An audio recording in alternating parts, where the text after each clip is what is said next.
할렐루야. 오늘도 이 밤에 하나님의 은혜를 사모하며 나오신 우리 모든 주님의 백성들에게 하나님의 놀라운 은혜와 역사하심이 가득하시기를 주님의 이름으로 축원합니다. 아멘. 오늘은 성도의 승리 공식이란 제목으로 말씀을 전합니다. 사무엘하 5장에는 다윗이 이스라엘의 왕이 된 이후에 연이어 놀라운 승리를 거두는 이야기가 기록되어져 있습니다. 이 다윗의 승리 이야기는 단지 한 개인의 성공담이나 우리와 거리가 먼 옛 이스라엘의 역사로 끝나는 것이 아닙니다. 왜냐하면 다윗의 왕국은 하나님 나라를 예표하는 모형이기 때문입니다. 그러므로 다윗과 그의 나라의 승리는 곧 성도와 하나님 나라의 승리를 상징적으로 보여주고 있기 때문에 우리에게 참 중요한 이야기입니다. 자, 오늘 본문 속 다윗의 승리 이야기를 우리가 살펴볼 텐데요. 그를 통하여서 이 땅에서 성도가 어떻게 승리의 삶을 살아갈 수 있는가, 이것을 생각해 보기를 원합니다. 이를 통하여서 주 안에서 진정한 승리의 비결을 바로 알고 담대한 믿음과 확신으로 나아가는 저와 여러분 되기를 주님의 이름으로 축원합니다. 아멘. 먼저 오늘 본문은 모든 성도에게 영적 싸움이 있음을 보여주고 있습니다. 오늘 본문 17절의 말씀을 다시 한번 읽어볼까요? 시작. 이스라엘 왕으로 삼았다함을 블레셋 사람들이 듣고 블레셋 사람들이 다윗을 찾으러 다 올라오매 다윗이 듣고 요새로 나가니라. 다윗이 망명생활하던 시절에 블레셋이 다윗을 받아줬었죠. 당시 다윗은 한때 블레셋 왕 아기스의 신임받던 신하이기도 했습니다. 하지만 이제 다윗이 자신들의 허락도 없이 이스라엘의 왕이 되었다라는 소식을 들은 겁니다. 블레셋은 더 이상 다윗을 내버릴 수 없겠다, 이렇게 판단을 한 겁니다. 다윗이 자신들의 편일 때는 그를 환영하고 편안하게 놔두었지만 이제는 다윗이 자신들의 적이 된 겁니다. 적인 이스라엘의 왕이 되었으니까 더 강해지기 전에 그 싹을 잘라버리자, 이렇게 결정을 하고 많은 군사들이 이스라엘 치기 위해서 올라왔다라는 거예요. 영적 세계도 마찬가지입니다. 요한복음 15장 18절과 19절에서 예수님은 이렇게 영적 싸움이 있음을 말씀하셨는데요. 18절은 제가 읽고 19절은 함께 있습니다. 세상이 너희를 미워하면 너희보다 먼저 나를 미워한 줄을 알라. 세상이 자기의 것을 사랑할 것이나 너희는 세상에 속한 자가 아니요 도리어 내가 너희를 세상에서 택하였기 때문에 세상이 너희를 미워하느니라. 아멘. 자, 여기서 세상이라는 것은 악한 영들과 그 영향력 아래에 있는 세상을 의미하는 것으로 쓰이고 있습니다. 성경에 나오는 모든 세상이라는 단어가 그렇지는 않아요.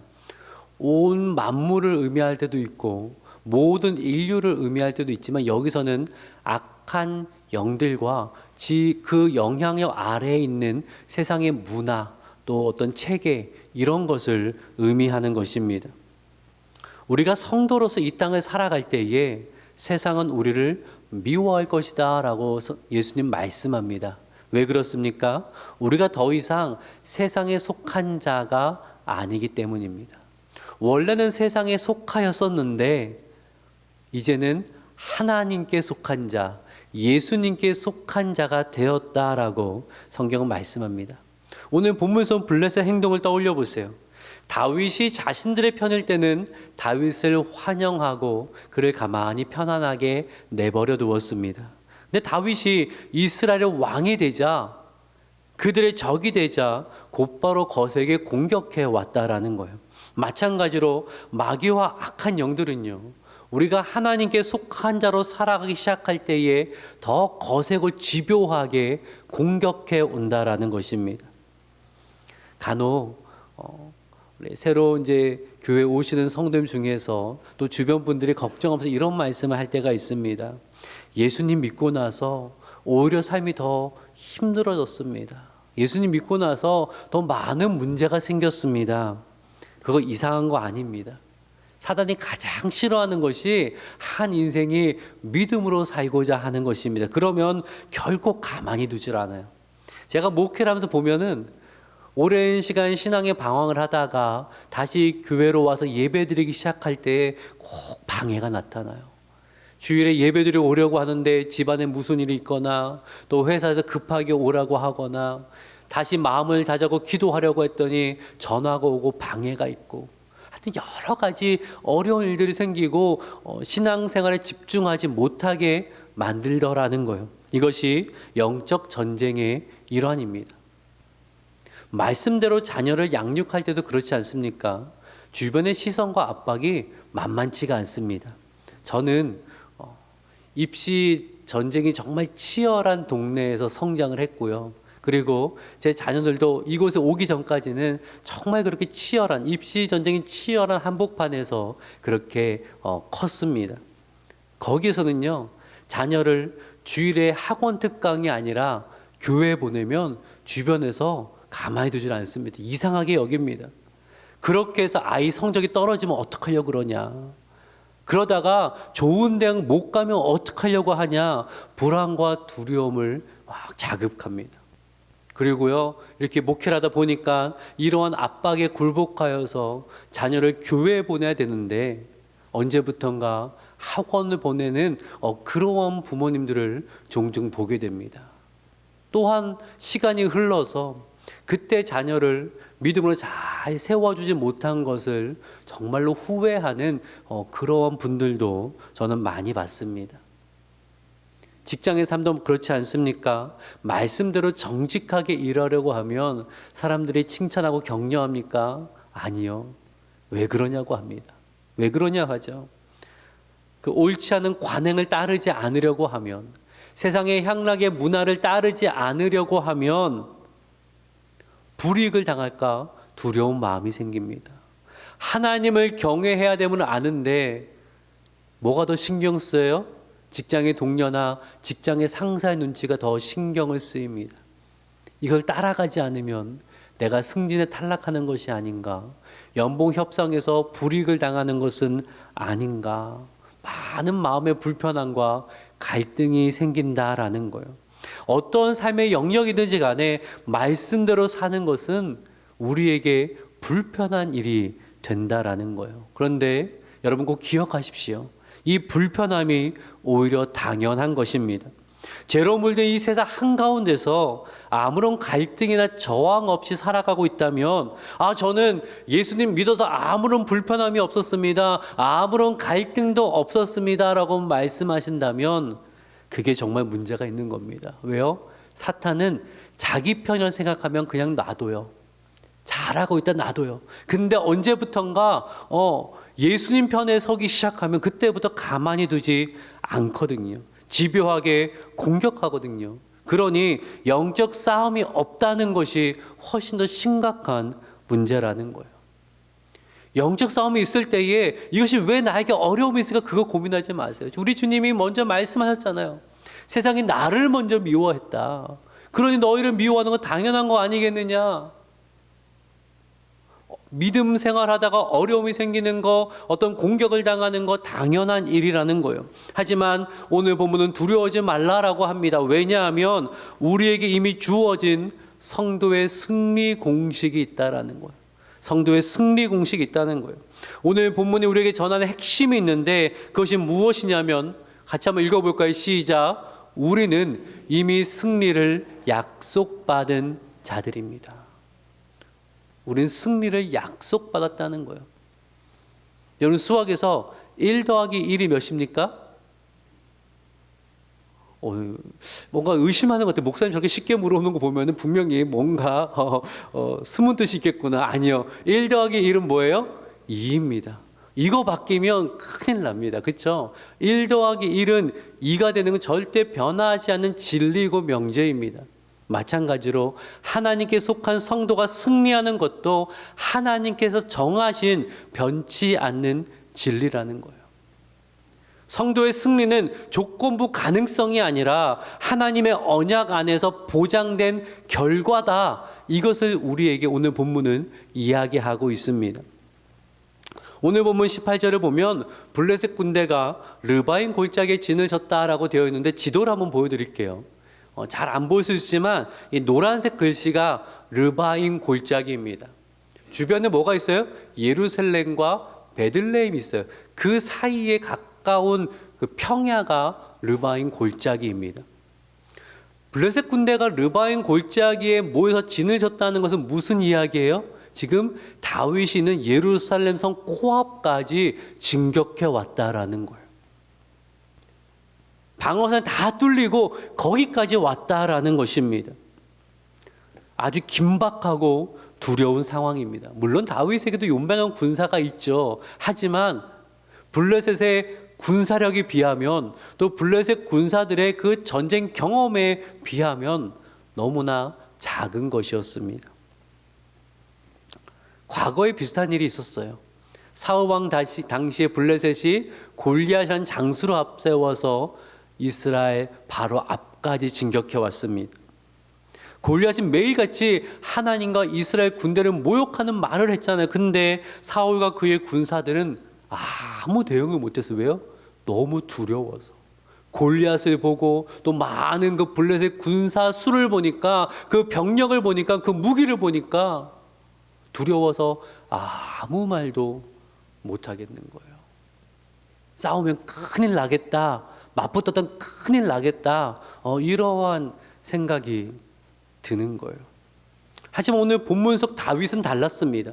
다윗은 두려움에 주저앉아 있지 않았어요. 그는 군사를 이끌고 담대히 싸웠고 그리고 승리했다라고 나와 있는데, 열세인 상황 속에서 그가 담대히 싸울 수 있었던 비결이 무엇이었는가? 19절에 나옵니다. 우리 같이 한번 읽어볼까요? 시작. 내가 블레셋 사람에게로 올라가리이까 여호와께서 그들을 내 손에 넘기시겠나이까 하니, 여호와께서 다윗에게 말씀하시되 올라가라, 내가 반드시 블레셋 사람을 내 손에 넘기리라 하신지라. 아멘. 다윗이 담대히 싸울 수 있었던 이유가 무엇입니까? 병력이 약한데 그럼에도 불구하고 아무도 두려워하지 않고 나가 싸웠던 이유가 뭐예요? 하나님이 그에게 승리를 약속하셨거든요. 내가 반드시 블레셋 사람을 내 손에 붙이리라, 이 말씀하셨거든요. 그러니 두려울 것이 없었던 거예요. 눈앞의 현실만 보면 분명 두려운 상황이에요. 그런데 믿음의 눈을 들어보며 하나님을 보니까 뭐가 보입니까? 하나님의 승리의 약속이 보이는 거예요. 승리의 약속이 보이는 거예요. 블레셋 군사보다 더 많은 것을 가지지는 못했다고 할지라도 지금 무엇을 손에 붙들고 있는 거예요? 하나님의 약속을 붙들고 있는 거예요. 하나님의 약속을 붙드니까 그 마음의 두려움이 사라졌다라는 것입니다. 승리의 약속이 다윗으로 하여금 담대하게 그 싸움을 싸워 나가게 했다라는 거죠. 요한에서 5장 4절은 우리에게 이렇게 말씀합니다. 같이 한번 읽어볼까요? 시작. 난 자마다 세상을 이기느니라. 세상을 이기는 승리는 이것이니 우리의 믿음이니라. 아멘. 보세요. 우리에게 꼭 기억해야 할 공식입니다. 누가 세상을 이깁니까? 하나님께로부터 난 자마다. 하나님께 속한 자마다 세상을 이긴다는 것이 하나님이 정하신 공식이라는 거예요. 단지 위로의 말을 전하는 것이 아니라 요한 사도는 성도에게 주어진 약속, 성도에게 주어진 승리의 공식을 지금 분명하게 선언하고 있는 것입니다. 당시 이 말씀은요, 로마 제국 도미티아누스 황제 박해로 인하여서 많은 기독교 형제들이 극심한 고난을 겪고 있을 때였습니다.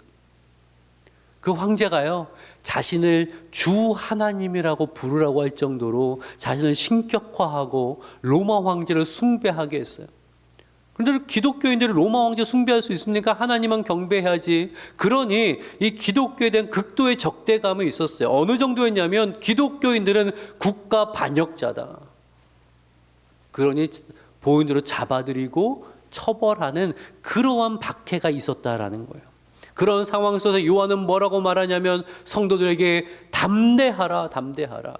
왜 담대하라는 거예요? 이미 승리가 약속되어져 있다라는 거예요. 눈앞에 로마 황제의 권세는 대단하죠. 로마 황제 말 한마디면 죽을 수도 있고 살아날 수도 있습니다. 그런데 그 권세는 누가 주신 거냐? 그 권세도 하나님의 주권 아래에 있다라는 거예요. 하나님의 허락하신 만큼만, 정하신 만큼만 가능하다. 이것을 지금 강조하고 있는 겁니다. 다윗에게 믿음이 있었다는 거예요. 눈앞에 블레셋이 아무리 막강한가 해도 누구보다 강하지 않아요? 하나님보다 강하지 않습니다. 하나님보다 강하지 않았습니다. 그러니 하나님이 승리를 말씀하셨기에 하나님 저는 이 약속 붙들고 나아가겠습니다. 그 결과 놀라운 승리를 경험한 거예요. 20절의 말씀을 같이 한번 읽어볼까요? 시작. 거기서 그들을 치고 다윗에게 말하되 여호와께서 물을 흩은 같이 내 앞에서 내 대적을 흩으셨다 하므로 그곳 이름을 바알 브라심이라 부르니라. 아멘. 얼마나 놀라운 고백입니까? 여호와께서 물을 흩으시듯이 내 대적을 흩으셨다. 사랑하는 여러분, 여러분 어떤 문제가 있습니까? 승리를 보장하신 분은 여호와 하나님이십니다. 그러니 두려워하지 말고 나아가십시오. 그때 다윗과 같이 고백하게 될 것입니다. 하나님께서 물을 흩으신 것처럼 나의 문제와 나의 대적을 흩으셨습니다. 이 고백을 할 수 있게 된다라는 것입니다. 그 커다란 문제가 마치 아무것도 아닌 것처럼 밟고 일어나서 하나님의 위대하심을 찬양할 그 날을 하나님이 약속하셨다라는 것입니다. 이 약속을 붙들고 나아가시는 저와 여러분 되시기를 주님의 이름을 축원합니다. 아멘. 그래서 사도 바울은요, 고린도전서 15장 57절과 58절에서 이렇게 말씀합니다. 57절 같이 한번 읽어볼까요? 시작. 우리에게 승리를 주시는 하나님께 감사하노니. 여러분 이 고백 언제 해야 됩니까? 정말 힘든 상황 속에서, 앞이 보이지 않는 상황 속에서, 문제가 너무나 커 보이는 상황 속에서 예수 그리스도로 말미암아 나에게 승리를 주시는 하나님을 찬양합니다. 하나님께 감사합니다. 이 선언을 할 수 있어야 된다라는 거예요. 그러면서 58절을 또 같이 한번 읽어봅시다. 시작. 견실하며 흔들리지 말고 항상 주에 더욱 힘쓰는 자들이 되라. 이는 너희 수고가 주 안에서 헛되지 않은 줄 알미라. 아멘. 견실하며 견고하게 서 있으며 흔들리지 말라라는 거예요. 하나님 앞에 옳은 그 일을 감당하라는 거예요. 그럴 때에 그 수고가 결단코 헛되지 않을 것이다. 그 눈물의 기도가, 수고의 땀방울이 반드시 승리의 열매로 이어지게 될 것이라고 바울은 확신을 가지고 권면하고 있는 것입니다. 부디 이 믿음을 붙드는 저와 여러분 되기를 주님의 이름으로 축원합니다. 아멘. 한 가지만 더 보면요, 또 하나의 승리의 공식이 있는데 같이 한번 읽어봅시다. 시작. 항상 깨어 기도해야 합니다. 기도해야 됩니다. 어려운 싸움이 눈앞에 있을 때는요, 그래도 우리가 긴장하고 기도합니다. 그렇죠?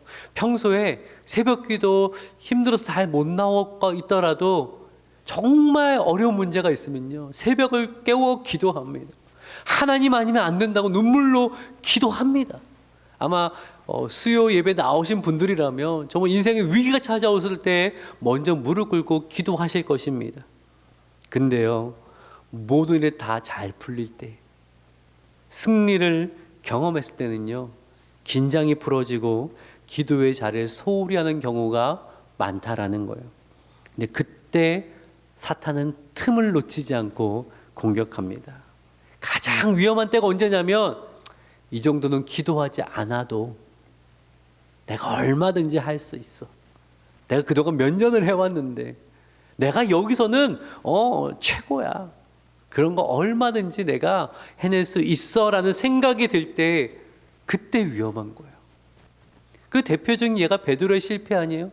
베드로는 예수님의 수제자이고 제자들의 리더였잖아요. 예수님이 십자가 말씀하셔도 예수님, 나는 예수님과 함께 감옥에 갈 수도 있고요, 예수님과 함께 죽을 수도 있습니다. 나는 그럴 수 있는 사람입니다. 그는 자신 있게 이야기를 했습니다. 그런데 우리가 다 아는 것처럼 그는 그러지 못했어요. 3번이 예수 모른다고 부인했어요. 왜요? 그는 기도하지 않았거든요. 충분히 할 수 있다라는 그 생각에 기도하지 않다 보니까 그는 결국 넘어지고 말았다라는 거예요. 이 정도면 기도하지 않아도 잘할 수 있겠지. 가장 위험한 때예요. 사탄이 아주 좋아하는 때예요.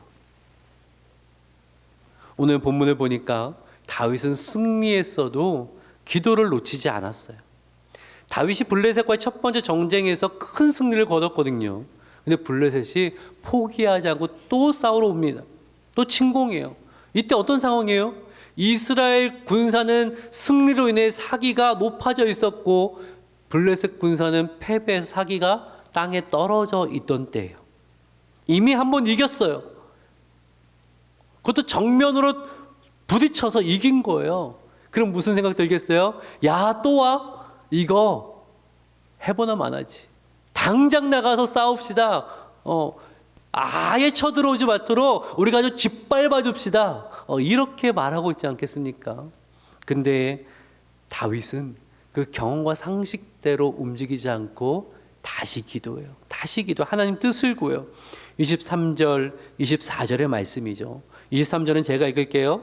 다윗이 여호와께 여쭈니 이르시되 올라가지 말고 그들 뒤로 돌아서 뽕나무 숲을 맞은편에서 그들을 기습하되. 같이 있습니다. 시작.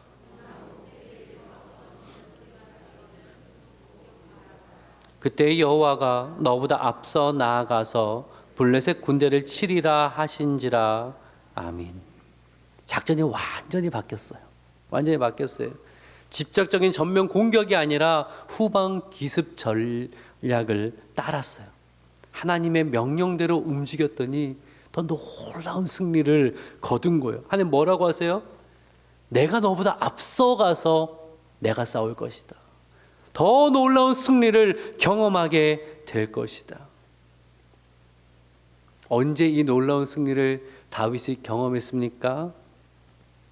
남이 보면 뻔한 것 같은데 그것마저도 하나님께 먼저 무릎 꿇고 하나님의 뜻을 구하는 그 마음을 잃지 않았을 때예요.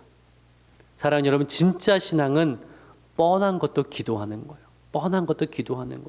익숙한 상황에도 불구하고 무릎 꿇고 하나님의 뜻을 구할 수 있어야 돼요. 왜요? 하나님은 내 상식과 내 경험대로 움직이시는 분이 아니에요. 하나님은 내 생각을 뛰어넘는 더 놀라운, 내가 경험해보지 못한 놀라운 승리를 준비하고 계신다라는, 그러니 여쭤봐야죠.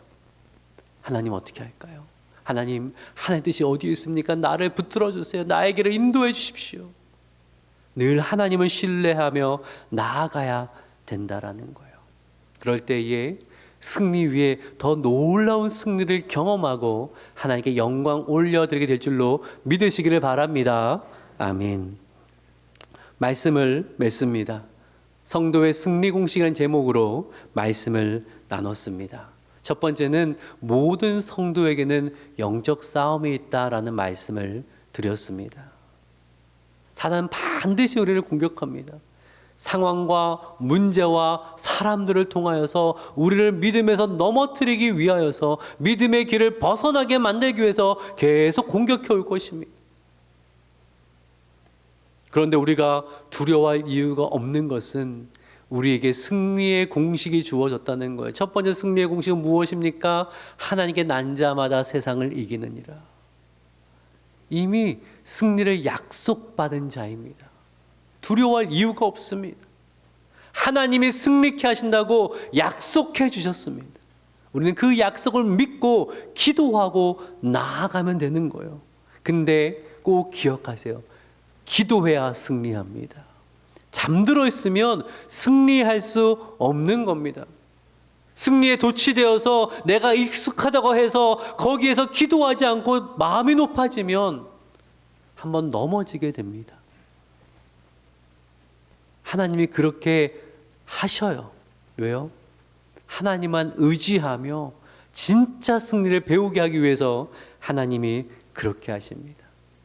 오늘 우리가 함께 살펴본 다윗처럼 사랑하는 여러분, 상황에 흔들리지 마십시오. 우리의 반석 되시는 하나님을 바라보십시오. 나의 승리의 깃발 되시는 하나님을 바라보십시오. 매사에 하나님을 의지하십시오. 하나님의 뜻을 구하십시오. 그리고 믿음으로 나아가십시오. 그를 통하여서 생각지도 못한 하나님 놀라운 승리와 은혜를 경험하며 하나님께서 길을 열어주심을 경험하며 나아가는 저와 여러분 되기를 주님의 이름으로 축원합니다. 아멘.